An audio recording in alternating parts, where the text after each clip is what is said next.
नवीन व्हिडिओसाठी चॅनलला like, comment, share, subscribe करायला विसरू नका.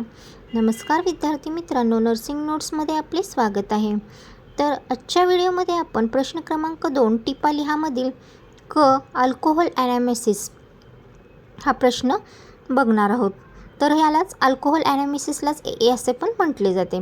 तर हे काय आहे, तर अल्कोहोलिक ॲनालिसिस ही एक मद्यपानाचे व्यसन असलेल्या लोकांची एक जागतिक स्तरावरील विनामूल्य संघटना आहे, ज्यांना आपली दारू सोडायची आहे आणि इतरांना ती सोडवण्यास मदत करायची आहे. अशा व्यक्तींचा हा एक समूह आहे, कोणतीही एक संस्था वगैरे नाही आहे. स्थापना आणि इतिहास बघूया. तर सुरुवात 1935मध्ये अमेरिकेतील ओहायो राज्यात याची सुरुवात झाली. संस्थापक होते बिल डब्ल्यू आणि डॉक्टर बॉब. प्रसार आज ही संस्था जगातील 180पेक्षा जास्त देशामध्ये कार्यरत आहे. याचा मुख्य उद्देश कोणता, तर मद्यपानाच्या व्यसनापासून मुक्त होणे, व्यसनी व्यक्तीला शारीरिक, मानसिक, आध्यात्मिकरित्या सावरणे आणि इतर काम मद्य पिणं त्यांचे व्यसन सोडवण्यास मदत करणे हे या संस्थेचे काम आहेत. तर एची कार्यपद्धती कशी आहे, म्हणजे ती कशा प्रकारे काम करते. ही कोणत्याही डॉक्टराच्या औषधाशिवाय केवळ परस्पर मदतीच्या तत्त्वावर काम करते. म्हणजे जे व्यसन सोडवण्यासाठी ते एकमेकांची मदत करतात. तर तिसरा पॉईंट आहे 12 पायऱ्यांचा कार्यक्रम असतो यांचा.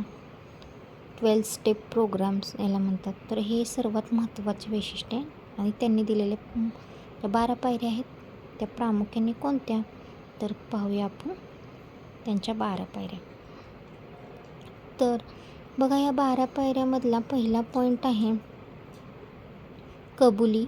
कबूल करतात की आम्ही दारूसमोर हातबोळ झालो, त्यामुळे आमचं आयुष्य बर्बाद झालेलं आहे, विस्कळीत झालेलं आहे.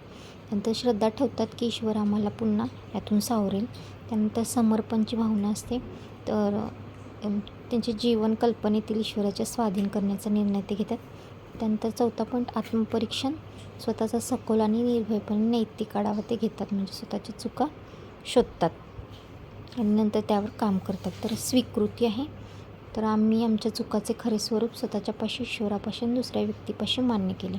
तयारी, नम्रता आणि यादी तयार करणे असे हे यामधले पॉईंट आहेत.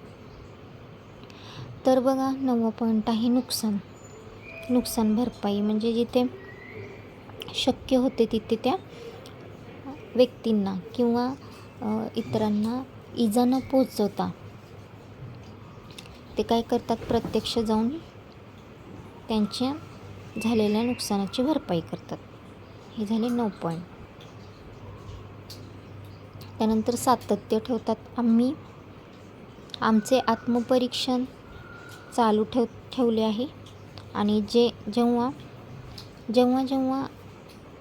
आम्ही चुकलो तेव्हा त्वरित मान्य केले. 11वा पॉईंट आहे प्रार्थना आणि ध्यान. ईश्वराशी संपर्क सुधारण्यासाठी प्रार्थना केली जाते आणि ध्यानाचा मार्ग स्वीकारला जातो. म्हणजे आणि त्यांच्या इच्छा जाणून घेण्याची शक्ती मागितली जाते. तर 12वा पॉईंट आहे जागृती आणि सेवा. या पायऱ्यामुळे काय होतं, तर त्यांना आध्यात्मिक जागृती मिळाली. आता हा संदेश इतर मद्यपींना, म्हणजे जे व्यसन करतात त्यांच्यापर्यंत पोहोचवण्याचे काम आणि त्यांच्या तत्त्वाचा अवलंबन करण्याचं काम ते करतात. अवलंबन करण्याचे काम त्यांच्या दैनंदिन जीवनामध्ये करण्याचा प्रयत्न करतात. तर हे असे 12 पायऱ्या आहेत त्यांच्या ठरवलेल्या, त्यानुसार ते काम करण्याचा प्रयत्न करतात.